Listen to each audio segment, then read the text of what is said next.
My stepson had forgotten his towel and stepped out of the bathroom barely covered. The bathroom door eased open with a soft click, warm steam drifting into the hallway like a small cloud. He paused when he saw me standing there with a basket of folded laundry pressed against my hip. My arms suddenly felt heavy, like I was holding far more than cotton and fabric. His hair was still wet, dark strands clinging to his forehead, and the towel wrapped around his waist sat a little too low, as though it could give way if he shifted wrong. Sorry, he murmured, cheeks warming with surprise. I didn't know you were back already. My heart hesitated in my chest. I knew I should have looked away, should have said something casual, motherly, ordinary, but my eyes lingered for a fraction too long. The faint scent of soap clung to the air, clean and familiar. He rubbed the back of his neck, and the towel shifted slightly, though he adjusted it almost immediately. A small, unsure smile tugged at his lip, like he was trying to pretend he hadn't noticed my pause. "It's fine," I said, but my voice came out softer, gentler than I meant. "Just, next time, maybe grab a towel that actually fits." He let out a quick laugh. Not loud, not confident, more like a boy caught in something he couldn't name. The silence didn't break, though. It only stretched thinner. The sound of water dripping from his hair echoed softly in the hallway. Tap, tap, tap. He stepped forward to take the laundry basket from me. Our fingers brushed, just a brief touch, skin to skin. Yet something inside me sparked at the contact, a warmth that took me by surprise. I took a breath, but it snagged halfway. "Your hands are cold," he said quietly, almost like he hadn't meant to say it out loud. "And yours are warm," I replied before I had time to think. The air changed again, thick with something unsaid. I shifted back, only to feel the wall behind me. He hesitated, looking at me with an expression I hadn't seen from him before, like he was noticing me not just as someone who existed in the same house, but someone. Outside, a car rolled down the street, its engine dull and distant. Life was still happening beyond these walls. But in that small hallway, it didn't feel like it mattered. Just as the moment hung on the edge of something unnamed, the front door clicked, my husband's footsteps sounding in the entryway. The world snapped back. Noah, my stepson, had come home from college to stay with us for the summer here in Portland, Oregon. I had always known him as the quiet one, the one whose thoughts ran deeper than his words. But recently, there had been something different in the way his eyes held mine. A kind of awareness, a kind of seeing. That evening at dinner, the rain pattered softly against the windows. He talked about his classes, about uncertainty and expectation, the strange weight of being young and unsure. I listened, maybe because I remembered that feeling, or maybe because the attention in his gaze felt like a warmth I hadn't felt in a long time. My husband and I, well, somewhere along the years, we had drifted into silence. No fights, no anger, just distance, a polite goodnight, brief conversations about bills and schedules, a life that looked fine to anyone who didn't look too closely. Sometimes I just wanted to be seen again, not as a homemaker, not as a wife fulfilling routine, but as a woman with a pulse and a mind and a heart still capable of beating. Noah somehow saw that, even if neither of us ever spoke it. The next morning, while I made breakfast, the soft crackle of bacon mixed with the steady drip of coffee. Noah leaned against the counter, watching the way the kitchen filled with warmth. "It always smells like home when you cook," he said. The words were innocent. The tone was not. I gripped the spatula just a little tighter, pretending I didn't feel my breath catch. "You should tell your father that," I said, keeping my voice light. He smiled, soft, knowing. "I think he knows. I just don't think he realizes how lucky he is." The air shifted again, quiet, charged, impossible to ignore. I stepped away, trying to create space, but even from across the kitchen, I felt the pull. Maybe it was unreasonable. Maybe it was reckless. But in that kitchen, with rain whispering against the window glass and thunder humming somewhere far away, I felt something stir in me. Something I had thought was gone. Something that felt like being alive again. It wasn't just about attraction anymore. It was about everything we had both been quietly starving for. The rain didn't let up that night. It beat against the windows in steady waves, filling the house with a low, rhythmic sound, almost hypnotic, like a heartbeat you could hear but not touch. Noah sat in the living room, sunk into the corner of the couch, the soft glow of the television flickering across his face. I stood in the doorway longer than I should have, watching him in the dim light. He didn't notice me at first. His jaw tightened every time a character on the screen said something about love, or connection, or longing. It was the kind of reaction that comes from a place too deep to easily acknowledge. "You're quiet tonight," I said softly as I stepped closer. His eyes lifted to mine, and for a moment, it felt like the space between us wasn't a room. It was something fragile, invisible, and breakable. "Just thinking," he said, voice low, "about how people pretend they're okay even when they aren't." The words hit me like they were meant for me alone. That's most of us, isn't it? I attempted a small smile, but even I could hear the tremor in my voice. He didn't look away. Sure. But some people get so good at hiding it, they forget how to stop. Silence fell again, heavy, electric. The kind of silence that doesn't feel empty, but full. The light from the TV traced soft shadows across his cheekbones. I could see the conflict in his expression, longing tangled with hesitation, something unspoken pressing just beneath the surface. I turned slightly, intending to leave and break whatever was forming, but his voice stopped me. "You and David, you barely talk anymore." My breath paused in my chest. "That's not something for you to comment on," I said, though my voice wasn't nearly as firm as I wanted. "I know." He stood, slow, deliberate. "But I see it. The way your eyes look past him. Like you're somewhere else. Someone else." "Stop," I whispered, but my voice faltered. He stepped closer. Not touching. Not reaching. Just standing near enough for me to feel the warmth of him, the quiet presence I had somehow started depending on. "You deserve to be seen," he said, barely above a whisper. "Not just occupied space in a room." Thunder cracked outside, sharp and sudden. The lights flickered, and for a breath, the house fell into darkness, just the storm and our breathing. Two silhouettes standing too close, caught on the edge of a choice neither of us had spoken aloud. By morning, the rain had slowed, but the air inside the house hadn't cleared. My husband's return flight was delayed, another night before he came home. I tried to pretend that fact didn't mean anything, didn't shift the weight of the day. But the universe had other plans. I was in the laundry room later that afternoon when the power flickered again, and the dryer groaned to a stop. The house went quiet, the kind of quiet where every breath feels louder than it should. A floorboard creaked behind me. "Need help?" Noah's voice came, warm, close, careful. I turned. He stood in a gray t-shirt that clung to his shoulders, still damp from stepping in from the drizzle outside. His hair was tousled, his expression unreadable. "I think the circuit flipped," I said, trying, failing, to sound casual. "I'll check," he murmured, kneeling near the wall. When he leaned forward, the distance between us seemed to shrink, pulled in by something unseen. I passed him a flashlight. Our hands grazed, light, accidental, but the moment struck straight through me, familiar now in a way that scared me. He lifted his eyes to mine. Time didn't stop, but it felt like it hesitated. "You don't have to pretend," he said, voice quiet, raw. I swallowed. "Pretend what?" "That you don't feel it too." The words hung there. Alive. Atomic. My pulse hammered in my throat. Every sensible thought begged me to step back. To walk away. To breathe. "I can't," I whispered. "If you want me to stop," he said, taking a slow step toward me. "Tell me to."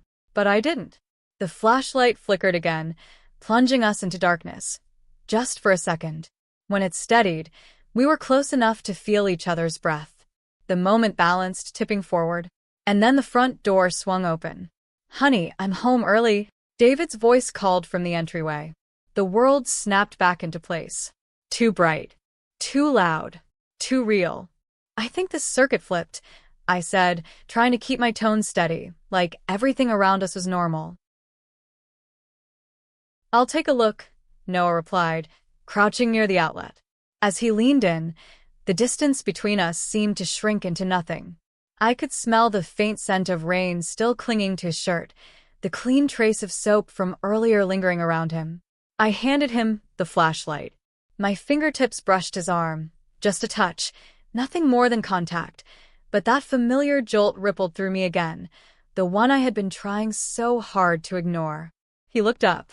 No words. No movements. Just a shift in the air, slow, quiet, unmistakable. The kind of shift that doesn't happen suddenly but has been slowly building, waiting. He rose, the flashlight casting soft, uneven light across our faces.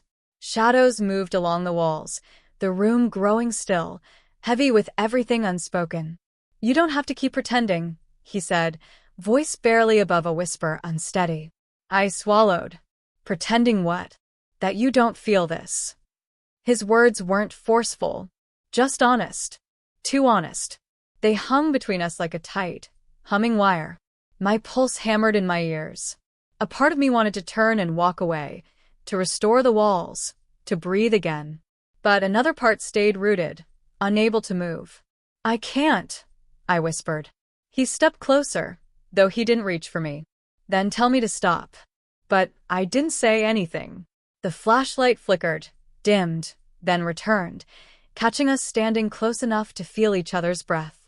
A single moment suspended, held in place, impossible to undo if crossed. And just as his hand lifted slightly, the front door swung open.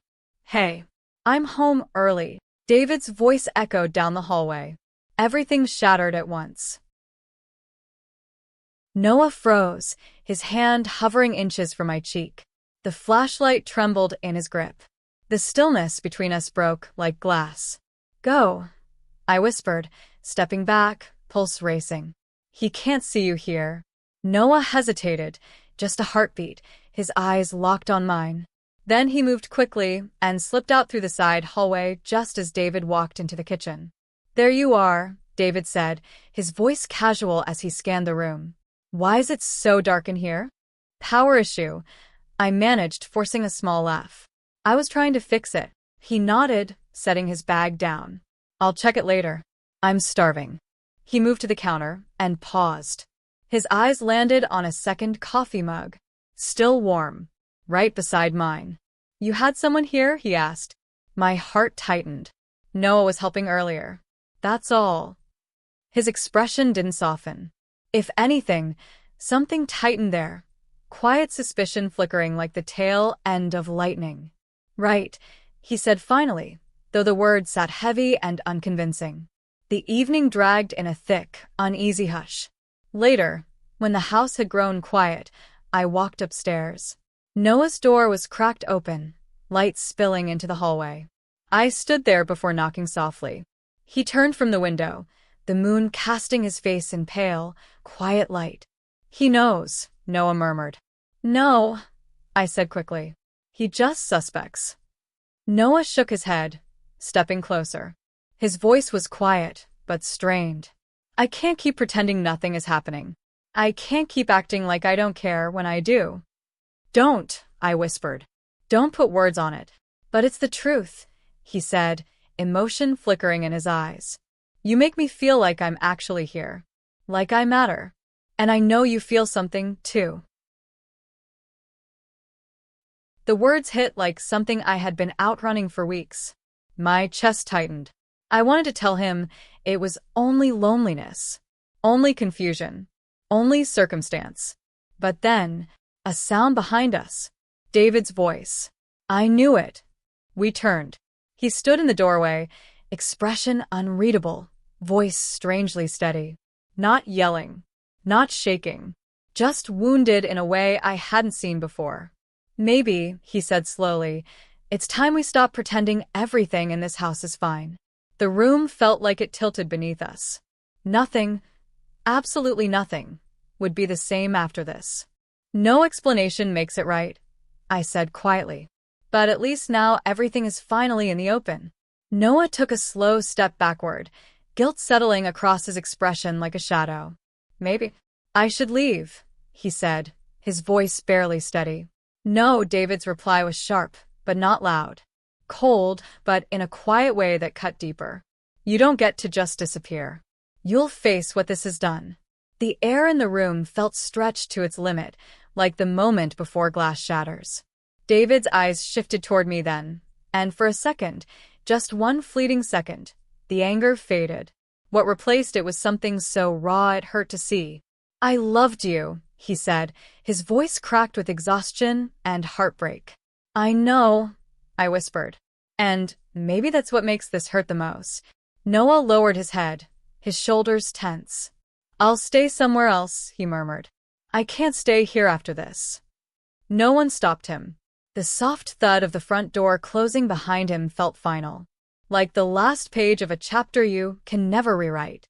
David turned away, his voice worn down to almost nothing. You'll hear from my lawyer, he said, not accusing, just tired. He left the room without looking back. I stood there as the first traces of dawn crept through the curtains. Everything hidden was now exposed. Every truth we tried to outrun now sat in the open. And beneath the guilt, beneath the ache, beneath the consequences that would follow, there was stillness. A painful stillness, but honest. Because after years of silence and pretending, I had finally stopped lying to myself. Some endings don't fade quietly. Some endings break, burn, and leave you to rebuild from the ashes. And as the morning light warmed my face, I breathed out a single quiet sentence. Maybe this is where I begin again. The rain finally cleared the next day.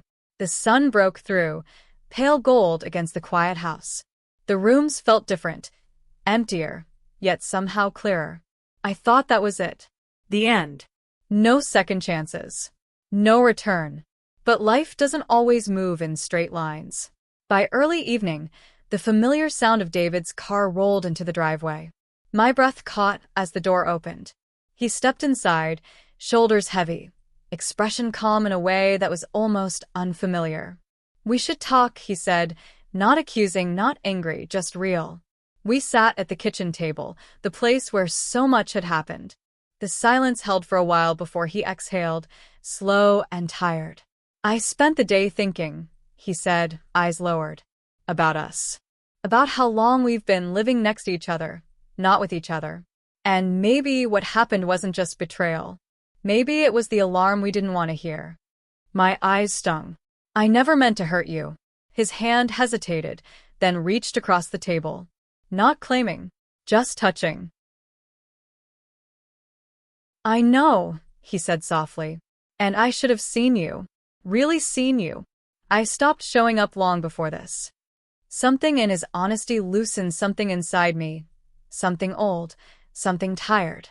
We talked for hours. Not about blame. Not about punishment. But about the space that had grown between us, the years we stopped reaching, the quiet ache we both ignored. By midnight, David stood and took a slow breath. Maybe, he said, we start over. Not as who we used to be, but as who we are now.